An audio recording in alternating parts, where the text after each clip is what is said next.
MDC Médical, spécialiste du maintien à domicile. Vos magasins vous proposent la vente et la location de matériel médical. Fauteuils releveurs, lits médicalisés et produits de confort et bien-être. MDC Médical, c'est 2 adresses pour vous servir. 3 rue des Roises à Bettencourt-la-Ferrée et 208 avenue de Champagne à Frignicourt. MDC Médical, toujours à vos côtés, professionnels comme particuliers.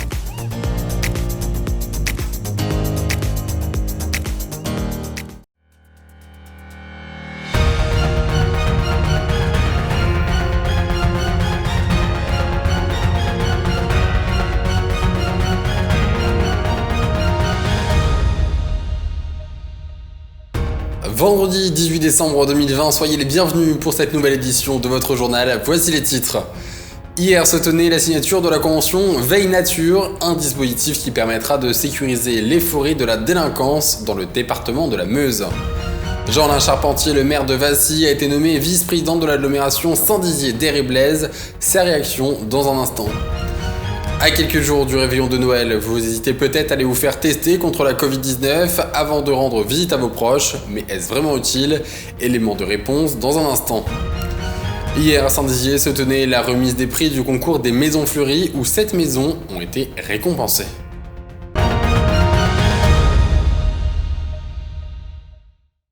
Mais avant de développer ces titres, place à l'actualité sanitaire avec les chiffres transmis par Santé publique France. Dans le Grand Est, 2841 patients sont actuellement hospitalisés et 288 sont en service de réanimation. À l'échelle de nos départements, ce sont 244 personnes qui sont actuellement hospitalisées et 29 en service de réanimation dans la Marne. En Haute-Marne, 143 personnes sont hospitalisées et 6 en réanimation. Enfin, dans la Meuse, ce sont 116 personnes qui sont actuellement hospitalisées et 3 sont en service de réanimation. Concernant les retours à domicile, 129 personnes ont pu rentrer chez elles car leur état de santé s'étant amélioré et malheureusement 38 personnes sont décédées hier dans la région Grand Est de la Covid-19. Hier après-midi, la convention Veille Nature a été signée à l'hôtel du département meusien en présence de Pascal Trimbach, la préfète de la Meuse, Claude Léonard, le président du conseil départemental, Gérard Fillon, le président de l'association des maires de Meuse et le colonel Marc Evans, commandant du groupement de la gendarmerie de la Meuse. Ce dispositif permettra de prévenir la délinquance dans les forêts et les surfaces cultivées qui représentent respectivement 37% et 58% du territoire meusien. Plus d'explications au micro de Manon de Fontis. C'est un dispositif de coproduction de sécurité qui a vocation à renforcer notre lutte contre les atteintes à l'environnement.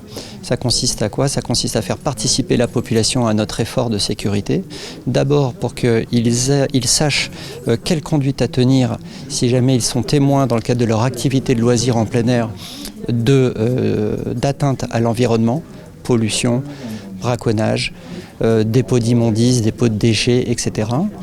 Le deuxième objectif, c'est de fédérer un réseau de référents Veille Nature qui soient plus vigilants dans le cadre de leur activité et qui nous remontent des signalements de situations anormales, suspects. Voilà. Et enfin, le troisième objectif, c'est d'être fort de ce réseau de référents pour pouvoir, dans une démarche solidaire, mobiliser du monde en cas de recherche de personnes vulnérables dans un massif naturel, forestier notamment.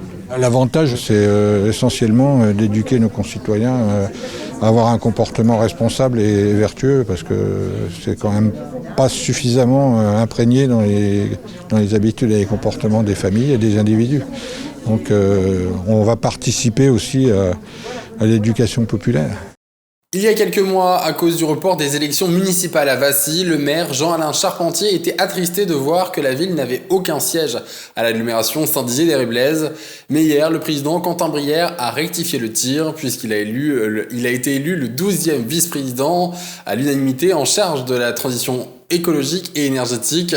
Je vous propose d'écouter sa réaction avec ses propos recueillis par Julien Carré. Une très très grande satisfaction et puis petite inquiétude, mais voilà, l'unanimité c'est toujours mieux que la majorité, mais surtout c'est que la délégation soit aussi comprise et puis le choix de l'élu à mettre sur la place de vice-président. Donc oui, c'est une satisfaction. La transition écologique, les énergies renouvelables, c'est l'avenir, c'est demain. Donc ça, c'était un des premiers points qui m'a fait dire oui au président. Et puis le second, c'est ce travail en collaboration. C'est-à-dire que chaque délégation est importante, mais si vous voulez, c'est une délégation qui est systématiquement en partenariat avec d'autres délégations et ou en lien avec d'autres délégations. Donc c'est quelque chose qui est important. Ça permet de donner une unité sur le territoire et de rassembler par ce biais-là, mais je sais qu'il y a d'autres choses qui nous rassemblent, mais de rassembler et d'avoir cet esprit du territoire, cet esprit communautaire. Il y a quelques semaines, le Premier ministre Jean Castex a utilisé la formule « usine à Covid » pour décrire les fêtes de fin d'année. Mais alors, comment éviter de créer des clusters à quelques jours du réveillon ? De nombreux Français ont choisi de se faire tester pour s'assurer qu'ils ne transmettraient pas le virus à leur famille. Mais alors, comment ça marche ? Est-ce que tout le monde pourra se faire tester ? Et est-ce réellement une garantie ? Voici les éléments de réponse dans ce reportage signé par Nargis Boussaïd. Passer les fêtes de fin d'année en toute sécurité, tel est l'objectif des Français. Un dépistage massif Covid-19, c'est ce que préconise le gouvernement, dont le Premier ministre Jean Castex, pour éviter la circulation du virus pendant les fêtes de fin d'année. Il compte également sur la discipline des citoyens pour éviter une troisième vague. Alors les citoyens vont-ils se faire dépister ? Oui, moi je pense que je vais le faire, oui. Je vais faire ça sûrement la semaine prochaine, avant les congés. Moi je suis soignant, donc voilà, je vais faire un peu pour montrer l'exemple, on va dire. Ah bah oui, après vaut mieux le faire avant et puis dans quel cas, voilà, pour pouvoir se retrouver ensemble, mais autrement, oui, c'est plus rassurant de se faire dépister avant de faire une fête ensemble. Un quart de la population compte se faire tester avant Noël, un défi qui semble parfois insurmontable pour certains experts de santé qui ne jugent pas le test comme un totem d'immunité. Écoutez, donc on comprend bien la demande des patients à désirer se faire tester à l'approche des vacances de Noël. Je dirais que nous, en tant que professionnels de santé, c'est peut-être pas la meilleure des solutions. Savoir qu'on ne pourra pas dépister tout le monde en un temps très limité. Nous avons des capacités de dépistage qui sont importantes, mais limitées. Je dirais qu'il ne faut pas prendre ce test comme un passeport qui va permettre d'aller rencontrer beaucoup des gens de sa famille qu'on n'a pas vu depuis un certain nombre de semaines, voire 2 mois. Depuis quelques jours en Meuse, les laboratoires se préparent à une ruée sur les tests PCR. À Bar-le-Duc, ce lundi matin, les premiers patients faisaient déjà la queue. Effectivement, dès cette semaine, on sent un frémissement. On sent que les gens veulent se faire dépister avant les périodes de Noël. Le test est un bon test, celui qui est réalisé dans nos laboratoires. On parle du test PCR, le test antigénique également est un bon test. En tant que professionnel de santé, on va pouvoir le mettre en avant, sachant que dans le dépistage de masse, ce n'est pas un test qui est actuellement faisable. Donc c'est pour ça que le test antigénique a encore sa place. Même scénario pour les tests antigéniques, cette pharmacie parisienne a pris les devants. Une anticipation qui permet à la ville de ne pas se retrouver face à un chaos pendant ce mois de décembre. On a du stock. Ce qui risque de nous manquer, c'est de temps. Donc pensez à prendre rendez-vous dès maintenant pour pouvoir vous faire tester avant les fêtes de fin d'année. Avec les pharmacies, l'équipe de soins primaires a également développé le projet de centre de dépistage. À Bar-le-Duc, une campagne est prévue à partir de ce lundi, salle Dumas, de midi à 16h uniquement, avec rendez-vous. Hier à Saint-Dizier, le jury du concours des Maisons Fleuries a arpenté les rues de la cité Bragarde afin de rencontrer les lauréats. Une bonne surprise pour les 7 gagnants qui ont vu le travail d'une année récompensé. Mathilde Lorrain a suivi cette remise de prix pour vous. Regardez. Ce jeudi, au centre technique municipal, on s'affaire à une mission tout en fleurs. En effet, depuis plus de 30 ans, la ville de Saint-Dizier fait participer ses concitoyens dans le cadre du concours des Maisons Fleuries. Mais pour cette année, la remise des prix aux lauréats est plutôt particulière. Le jury s'est déplacé courant juin, effectivement, pour apprécier la qualité du travail de chaque personne inscrite au concours. Cette année, effectivement, dans le cadre de la crise sanitaire actuelle, la ville n'a pas pu organiser sa remise officielle à la maison communale du Palace, à la salle communale du Palace, pardon. Et donc, effectivement, il a été décidé de remettre à tous nos lauréats leurs cadeaux directement à domicile. Divisés en 3 équipes, les organisateurs municipaux ont arpenté les rues de la ville pour remettre les prix aux 43 participants à leur domicile. L'idée étant de les remercier personnellement de leur participation à l'embellissement de la ville.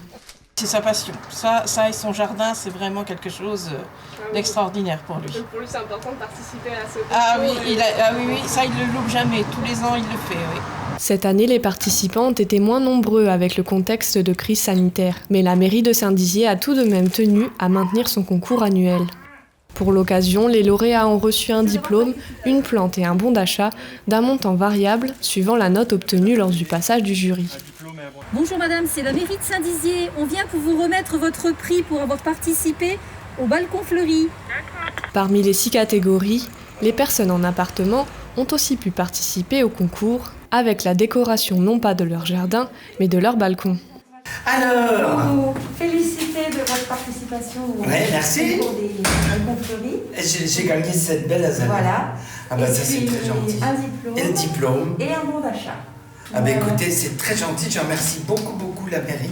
Surpris de ce geste, les habitants ont apprécié la démarche, l'idée étant aussi d'apporter un peu de réconfort à l'heure où l'isolement est à l'ordre du jour. Si vous saviez comme je suis contente de vous voir. Les gens ont besoin effectivement de parler. Sentiment renforcé effectivement d'isolement avec cette crise sanitaire. Donc on rapporte un petit peu de réconfort effectivement avec nos azalées. C'est très valorisant pour les gens effectivement. Et le fait de participer à ce concours, ils participent aussi activement à améliorer le cadre de vie de la ville.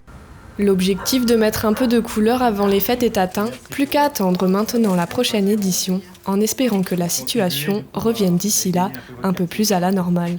On vous dit à l'année prochaine. Alors, à l'année prochaine. Voilà.